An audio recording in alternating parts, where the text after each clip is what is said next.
ಇನ್ಸ್ಟಾಗ್ರಾಮಲ್ಲಿ ಸೀರೆ business start ಮಾಡಿ ನಾನೊಂದು 20,000 ಲಾಸ್ ಮಾಡ್ಕೊಂಡೆ ಅಂತಾನೆ ಹೇಳಬಹುದು. ನಮ್ಮನೆಯವ್ರ ರಿಯಾಕ್ಷನ್ ಇವಾಗ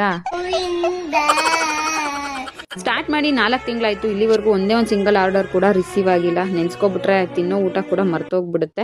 ಸ್ಟಾರ್ಟಿಂಗ್ ನಾನು ಸ್ಟಾರ್ಟ್ ಮಾಡಿದ್ದು ಬಂದು ಜ್ಯುವೆಲ್ರಿ ಬಿಸ್ನೆಸ್ಸು. ಫ್ರೀ ಟೈಮಲ್ಲಿ ಇರ್ತೀನಿ, ಪಕ್ಕ ವರ್ಕೌಟ್ ಆಗಿಬಿಡುತ್ತೆ ಅಂತ ಇದನ್ನು ಸ್ಟಾರ್ಟ್ ಮಾಡಿದೆ. ಅದಾದಮೇಲೆ ಗೊತ್ತಾಗಿತ್ತು ಯಾವುದು ಕೂಡ ಈಸಿ ಇಲ್ಲ ಅಂತ. ಮತ್ತೆ ವರಮಹಾಲಕ್ಷ್ಮಿ ಹಬ್ಬ, ಗೌರಿ ಗಣೇಶ ಹಬ್ಬ ಹತ್ರ ಬರ್ತಿದೆಯಲ್ಲ, ಸೊ ಸೀರೆಗಳು ಹಾಕಿದ್ರೆ ಇನ್ನೂ ಬೇಗ ನಮಗೆ ಆರ್ಡರ್ ಸಿಗಬಹುದು ಅಂತ ಅದನ್ನು ಕೂಡ ಹಾಕಿದೆ. ರೆಗ್ಯುಲರ್ ವಿಡಿಯೋಸ್ ಕೂಡ ಹಾಕ್ತಾ ಬಂದೆ. ಇಲ್ಲಿವರೆಗೂ ಒಂದೇ ಒಂದು ಆರ್ಡರ್ ಕೂಡ ರಿಸೀವ್ ಆಗಿಲ್ಲ. ಸೊ ನೀವು ಯಾರಾದರೂ ಸ್ಟಾರ್ಟ್ ಮಾಡೋರಿದ್ದರೆ ಒಂದು 1000 ಸಲ ಯೋಚನೆ ಮಾಡಿಬಿಟ್ಟು ಸ್ಟಾರ್ಟ್ ಮಾಡಿ. ಯಾಕಂದರೆ ಬೇರೆಯವ್ರು ಯಾರೋ ಯೂಟ್ಯೂಬಲ್ಲಿ ಇನ್ಸ್ಟಾಗ್ರಾಮಲ್ಲಿ ಮಾಡ್ತಿದ್ದಾರೆ, ಅವ್ರಿಗೆಲ್ಲ ಡೈಲಿ 100-200 ಆರ್ಡರ್ಸ್ ಬರ್ತಾ ಇದೆ, ನಮಗೂ ಕೂಡ ಹಾಗೆ ಬಂದುಬಿಡ್ಬೋದು ಅಂತ ನೀವು ಸ್ಟಾರ್ಟ್ ಮಾಡೋ ಥರ ಯೋಚನೆ ಮಾಡಿದ್ರೆ ದಯವಿಟ್ಟು ಮಾಡೋಕ್ಕೆ ಹೋಗ್ಬಿಡಿ. ಯಾಕಂದರೆ ಅದೆಲ್ಲ ಅಷ್ಟು ಈಸಿ ಇಲ್ಲ.